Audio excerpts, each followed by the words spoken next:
Turn back to 1 Kings chapter 12 this morning, quickly, as we continue looking at the life of this man, Rehoboam. And we noted last time that God gave Rehoboam a glorious opportunity to unite the kingdom under him and under God. But he rejected that choice because Rehoboam refused to be a servant. He wanted to dictate. He wanted to lord over the people. And he had no excuse, because if you look at his background, he had so many advantages. He had a godly grandfather, King David, who set the great example for him as what a king should be. He had a father, Solomon, who through his own failures and his own writings warned Rehoboam many times how he should conduct himself as king. He was surrounded by wise men, godly men. We saw them last week, that he was able to draw counsel from. And of course, he had famous prophets like Nathan and Abijah, who were prophets in his kingdom. And on top of all of that, he had God that he could have turned to for wisdom and for help. But Rehoboam's problem, like a lot of people, wasn't that he didn't know what to do. He knew what to do. He just didn't want to do it. And because of that, Rehoboam destroyed not just his kingdom, but his own life as well. And there are a number of consequences to his failure. And the first one we'll see straight away in verse 16, humiliation and loss.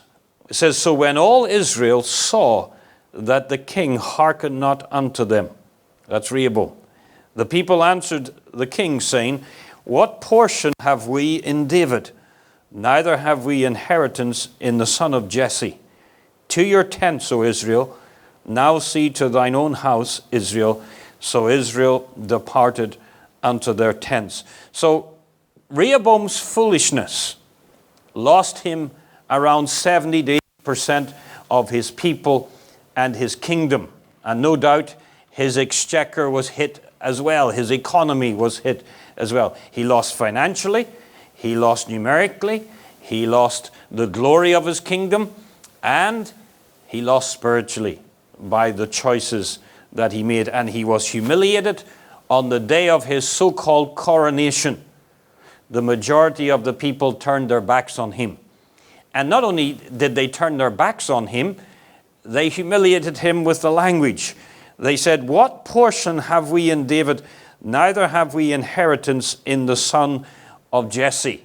This is an old insult that King Saul hurled decades before at King David when he called him the son of Jesse. You're Jesse's a nobody from Bethlehem, and you're nothing but the son of Jesse.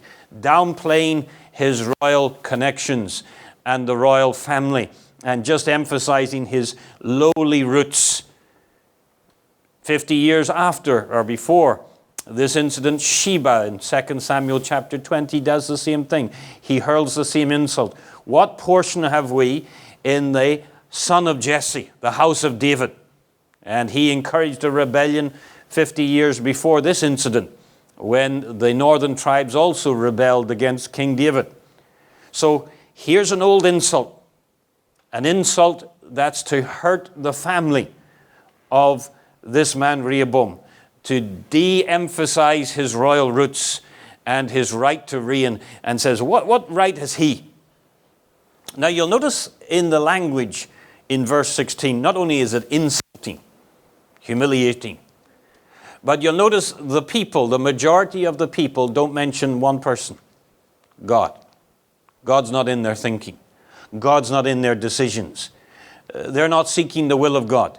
And just like Rehoboam refused to seek God's will, refused to seek God's help at the start of his reign, likewise the people, or at least the majority of the people, ignored God as well. And you'll always find this.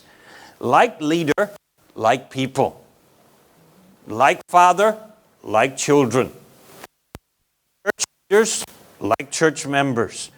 Like state rulers, like citizens. It always follows. People generally follow the example set before them. And Rehoboam was a man, like his father Solomon, who generally refused to seek God's will, refused to obey God's will. And because of that, the people just lived the same way. And they tell him straight, we don't want you as our king. You are nothing to us.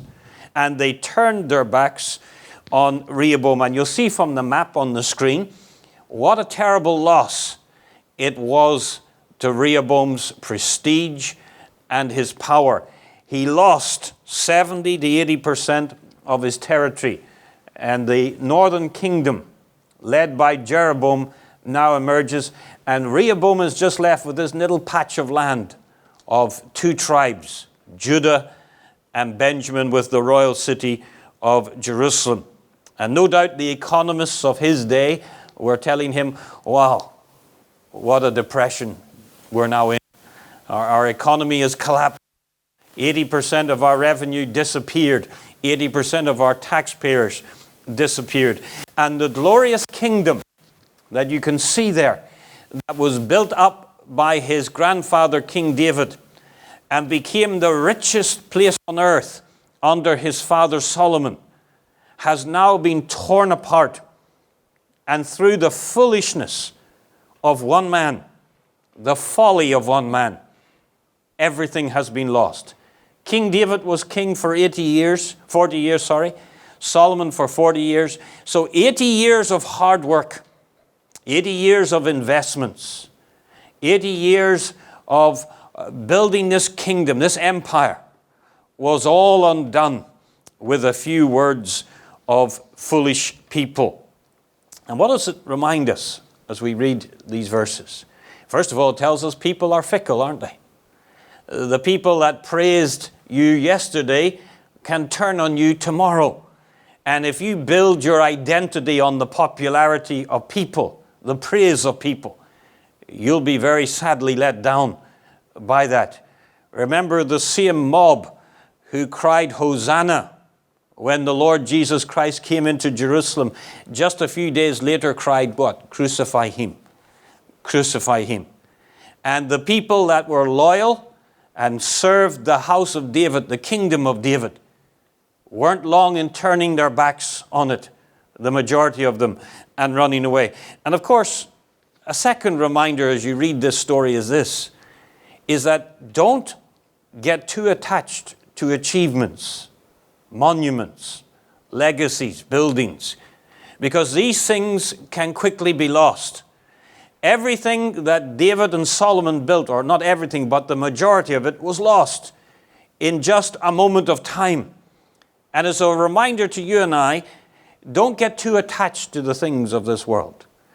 Don't get too consumed with stocks and shares and properties and savings and CPF, because what can go up today can go down tomorrow. What can be gained today can be lost tomorrow. And Rehoboam lost the majority of these things. In fact, the remnants of the great empires, where are they today? They're either in museums or they're just dusty monuments ignored by most people who pass by. Now, the second consequence of Rehoboam's folly and foolishness comes just immediately after that. Because verse 18, it says, then King Rehoboam. You see, here's the problem with a fool like Rehoboam. A fool will always continue to do foolish things, continue to say foolish things. One bad choice will lead to another bad choice.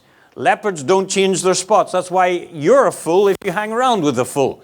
If you do business with a fool, you marry a fool, because that's who they are. And Rehoboam follows one foolish decision with another foolish decision. Because it says in verse 18, he sent Adoram, or Adoram. Now, who is Adoram? Adoram was the chief tax collector for King Solomon. The guy that oppressed the children of Israel. The guy that symbolized the persecution and the oppression that Solomon brought the nation under when he enslaved them and made them taxpayers and took their money and took their people from them to enrich himself. And Adoram was the head of that. He was kind of the head of the Iris, who had overtaxed the people. A hated figure. And Rehoboam shows his stupidity and his naivety in pouring oil upon the fire here, in sending a person who's particularly hated. Shows how foolish he is. And he sends him down to arrogantly demand tax from these 10 northern tribes who just turned their backs on him. And what happens? This hated figure, Adoram, they stone him, kill him. And this kingdom of the 10 northern tribes is now torn apart from the other tribes. And it begins with bloodshed, begins with murder. And it will continue like this for the next 220 years of its existence. Divided, bitter, and full of bloodshed. One murder will lead to another murder. One dynasty will lead to another dynasty. Rebellion will be key to the description of the kingdom of Israel, this 10 northern tribe kingdom. And Rehoboam, what a fool. And what happens to him? The end of verse 18. Therefore King Rehoboam made speed to get him up in a chariot to flee to Jerusalem. He had to run away, run for his life, lest he would be the next one that they murdered on this day. And what began as a trip from Jerusalem up to Shechem for his coronation, what was meant to be the greatest day of Rehoboam's life, when he took the throne, when he took the power and the prestige of the empire, ended with utter humiliation and loss. Ended with Rehoboam running for his life back down to Jerusalem. And from this moment onwards, the kingdom of Israel, as is now called the northern kingdom, led by Jeroboam, and the kingdom of Judah, led by Rehoboam, will be permanently divided. And for the next 220 years, these nations will coexist next door to each other, a bit like Malaysia and Singapore, but will be independent sovereign nations.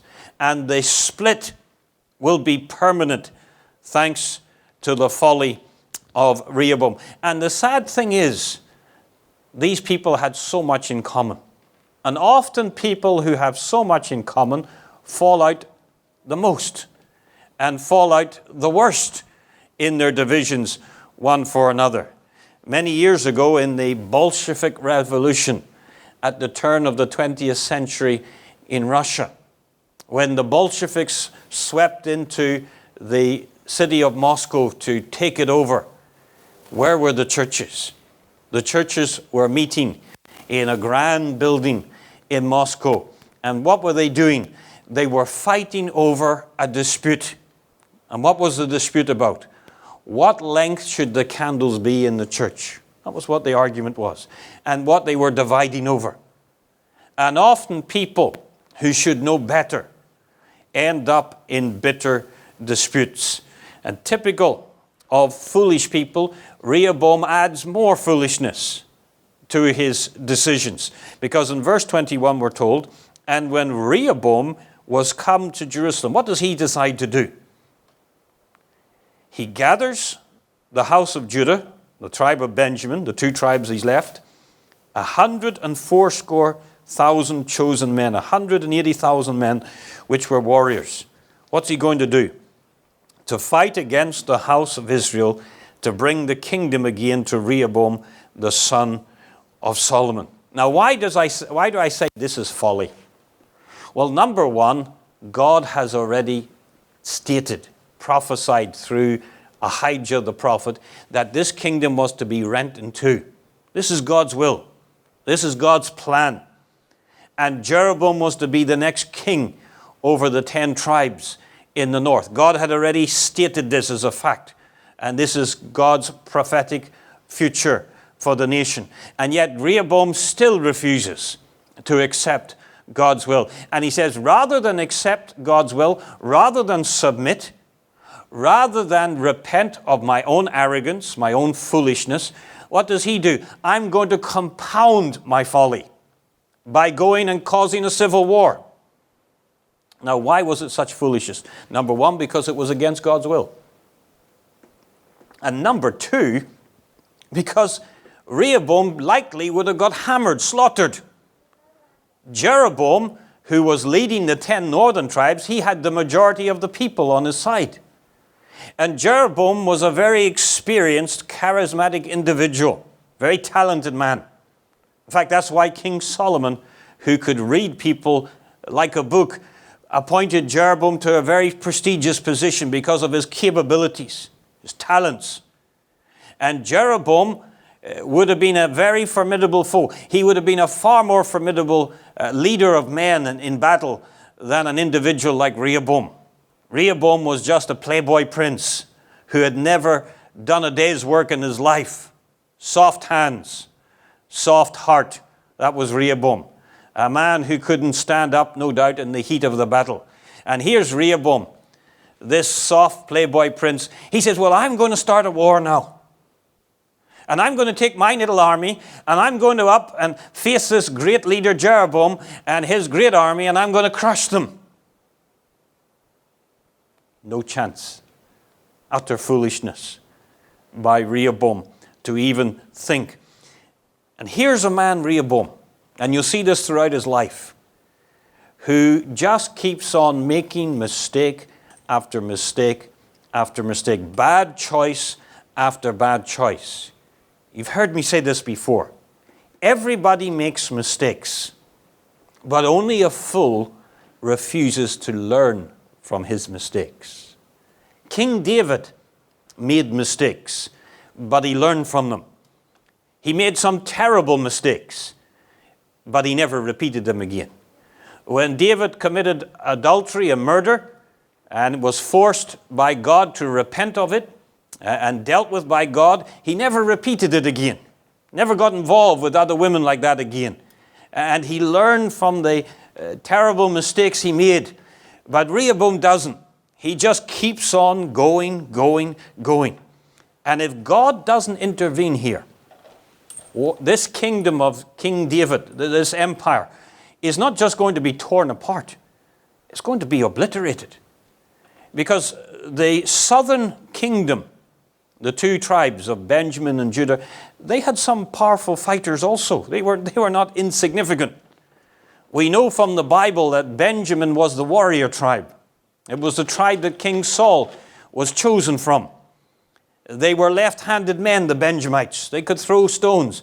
And the tribe of Judah was the tribe of King David. They were great fighters. And they had mighty men from those tribes. Men who faced giants. So if this battle went ahead between the 10 northern tribes, led by the experienced, charismatic, talented Jeroboam, the large army, against the smaller army, but a very powerful smaller army, led by this playboy prince, Rehoboam, you could be sure that the consequence of such a battle would be that the total armies of the two areas would have been decimated. It would have ended up like the Second World War at the Battle of the Somme. They would have just kept fighting for years and years and years. And going forward 6 feet and then back 6 feet. And thousands, no doubt millions, would have lost their lives in such a civil war. And if God doesn't intervene, it's over for the nation of Israel. And God now intervenes because we're told he sends word from him through a man called Shemaiah, the man of God, verse 22. And what a title that is to have after your name. Shemaiah, the man of God.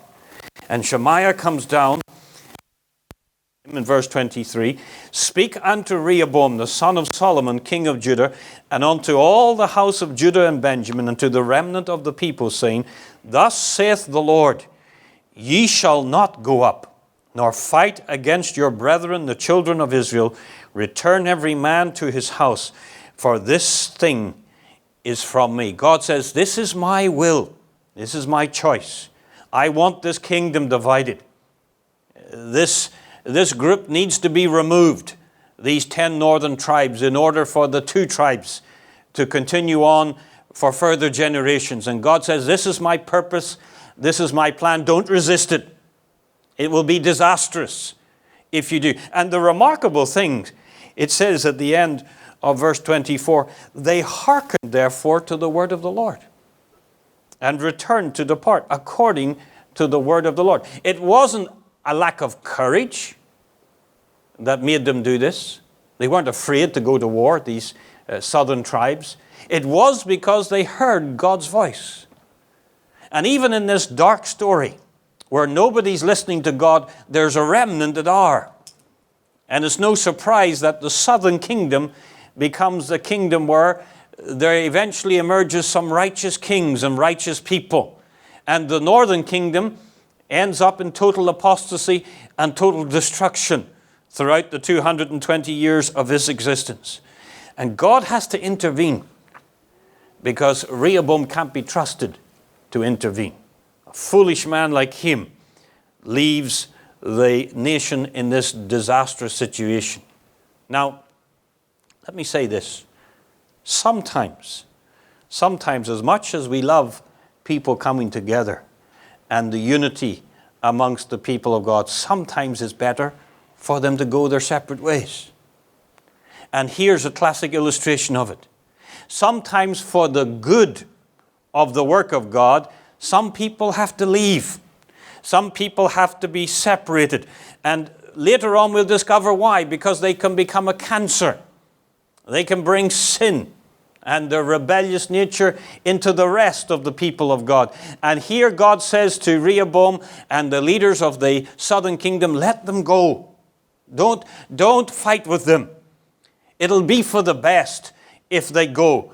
Because these 10 rebellious tribes led by this wicked man Jeroboam, who has no time for me, these 10 tribes, if they stay with you, they will be problems for you and to you. And God just says, let them go. Don't fight with them. There's an old saying that we used to hear growing up in Ireland, and they say this, don't fight with a skunk because you'll both end up smelly. And it's true. There's certain people you just have to say, go. Keep your distance. Go your way. And let them go. And you'll discover as they go, they'll never prosper. These 10 northern tribes who rebelled and went their way, just let them go. And over time, you'll discover that they never go anywhere. Spiritually, they go down, down, down. And in the end, they're left in total destruction. Total obliviation as a kingdom. And even to this day, nobody talks about the 10 northern tribes. Their kingdom never achieved anything, never reached anything of significance. And 220 years later, they were torn apart by the Assyrians and taken permanently into captivity and into oblivion. And the names of their kings like Jeroboam and Ahab are just names that people use to revile and are used in a negative sense. So sometimes, it's better to let certain people go and not get involved with them, not squabble with them. And Rehoboam has to learn this lesson. And thankfully he does. And the amazing thing is that Rehoboam and the leaders of the southern tribes obey the word of God. This is the first time really we can say that there's any sign of a spiritual change in Rehoboam. And to his credit, he listens to this man Shemaiah. Now Shemaiah is not famous for anything else in the Bible but this incident. And yet this one man, a man of God, was able to change the direction of his nation. Now what lessons should you and I learn this morning from this incident and the life of Rehoboam? I think the first lesson to learn is the connection between Solomon and Rehoboam. Sometimes people say Rehoboam is not like his father. And in some instances, that's so true. But in many instances, Rehoboam is very much his father's son. Because Solomon turned his back on God. Solomon refused to obey God's will. And Solomon made foolish decisions and brought in all kinds of foolishness into his kingdom. And Solomon taught by his example that God's will and God's way is negotiable. And Rehoboam and the people quickly learned to follow in the footsteps of this man Solomon. And every parent, every leader should take note of this truth, that the example you set in word and in deed will likely be the example that others will follow. And you make sure you learn that, not just in your home, but in the workplace and in the church. And younger, more or less mature people will look to you and follow in your footsteps. But then we have to learn this, that the reason that both Solomon and later Rehoboam fell into this foolishness was because they ignored God. When the Queen of Sheba came to visit Solomon, when Solomon was walking with God, she said this, how happy and how blessed are your people, and those who sit around your throne and listen to your wisdom. What a blessing it is to be in such a kingdom with such a man of wealth and power and wisdom like this man Solomon. And the Queen of Sheba, she looked enviously at even the servants of Solomon. And she more or less said, I would love to be one of his servants. But by the end of his life, nobody talked like that about Solomon. No one wanted to be in Solomon's kingdom anymore, because Solomon had drifted from God. And the closer you are to God, the more blessing you will be to those around you. But the converse is true. The further away from God you are, the less of a blessing. In fact, you become then a hindrance and a curse to those around you. But then a third thing we must notice is this, in passing, about this story, is that the effect of having the wrong friends and companions. You can't help but notice that one of the reasons Rehoboam got himself in such trouble was because he was close to the wrong people. His companions were fools and playboys like him. The Bible makes this statement in 1 Corinthians chapter 15. Be not deceived. Don't fool yourself. Evil communications corrupt good manners. 1 Corinthians 15. Now, that's a verse that seems strange in English. And really, let me give you a simple way of translating it this way. Paul says this, be not deceived. In other words, don't kid yourself. Don't fool yourself. Wake up and smell the coffee. Don't think that you can be different from this rule. Evil communications. In other words, if you hang around with people who talk evil things, if you listen to those from your television or your computer who promote evil things, evil communications, he says, corrupts like a cancer your manners, your behavior. It'll get into you.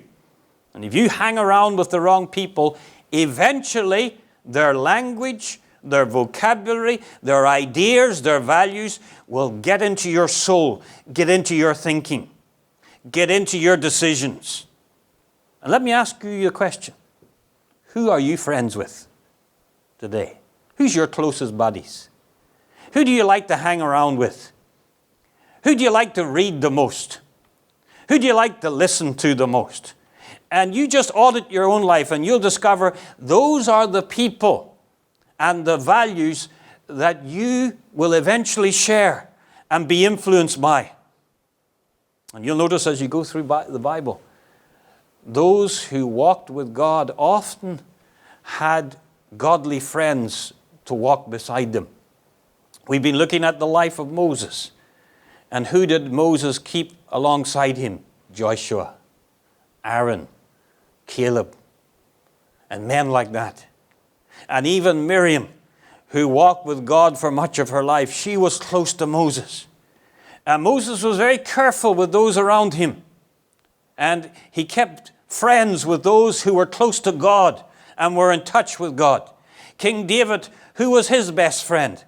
A very godly man called Jonathan, a man who knew God, a man who had a heart for God, a man who was selfless, who was willing to give up his kingdom so that God's will would be done in the life of King David. Who was Daniel's friends down in Babylon? Shadrach, Meshach, and Abednego. 3 young men who had said, we'd rather burn in the flames than bow down to the idols of Nebuchadnezzar. And who your friends are, who are your companions, will have a huge impact on your life. And of course, the one who'll be closest to you of all will be your spouse. Choose your spouse wisely. But then lastly, notice this, Rehoboam destroyed his life because he refused to let God lead his life. That's the ultimate weakness and failure in Rehoboam. We can talk about the influence of his father, the influence of his companions, and they all had a part to play. But at the end of the day, Rehoboam made his own choice, didn't he? And the choice that he made was to reject God's wisdom, was to ignore God in his life. And the question really you have to ask today is this. It's not can you trust God with the details of your life.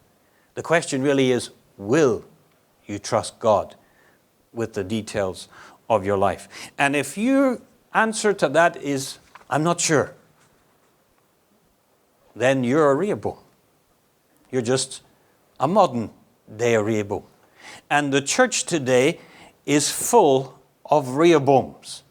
People who know what they should do, who know what God's will is, but decide, doesn't suit me. I'd rather keep listening to my friends. I would rather keep listening to my own feelings, my own desires, my own ambitions. And if you find yourself making choices that way in your life, you're a Rehoboam. Doesn't matter that you call yourself a church member. Doesn't matter that you call yourself a Christian. You're a Rehoboam, a fool who keeps ignoring God. Many years ago, in the land of Wales, we've been talking about Wales over the last number of weeks. There was a traveling evangelist called William Williams.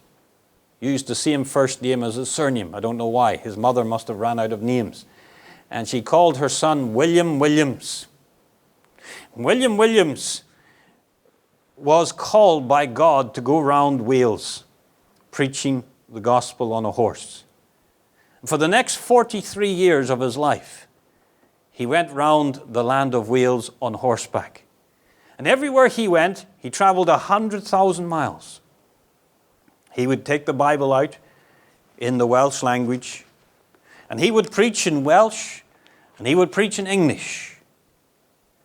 And he would sing in Welsh, and he would also sing in English.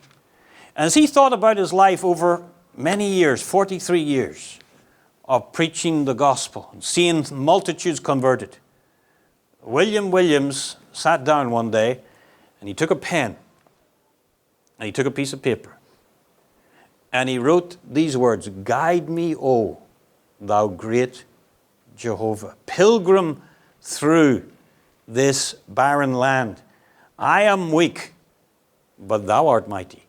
Hold me with thy powerful hand. Bread of heaven, feed me till I want no more." Now, he wrote it in Welsh, and it was translated then into English, and it became one of the great hymns of the land of Wales, and today they still sing it, even though the land doesn't know God, and the vast, vast majority of the people know nothing about the Scriptures. Most people in the land of Wales know this great hymn, and they still sing it at their sporting events. Guide me, O thou great Jehovah. Cum ronda. Ronda is the music of the hymn. We're going to stand now and listen to it sung by the Welsh from the Baptist Tabernacle Choir of Cardiff.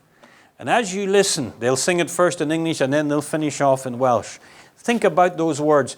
And if you have been living like a Rehoboam, living life by your own wisdom, making your own choices, then you sing these words prayerfully and you say to the Lord, Lord, guide me. From now on, guide me, O thou great Jehovah. But if you're not willing for God to guide you, don't sing. Don't sing. Don't say, I'm a Christian, and then refuse to live the life of a Christian. Don't say, the Lord is my shepherd, and then then live as the Lord isn't your shepherd. If you say he's your shepherd, the psalmist says what? He leadeth me. So as you listen to these words and sing them carefully and wisely. Let's stand and listen. And after we have sung this hymn, we will move to the table of the Lord and meet around the Lord's table.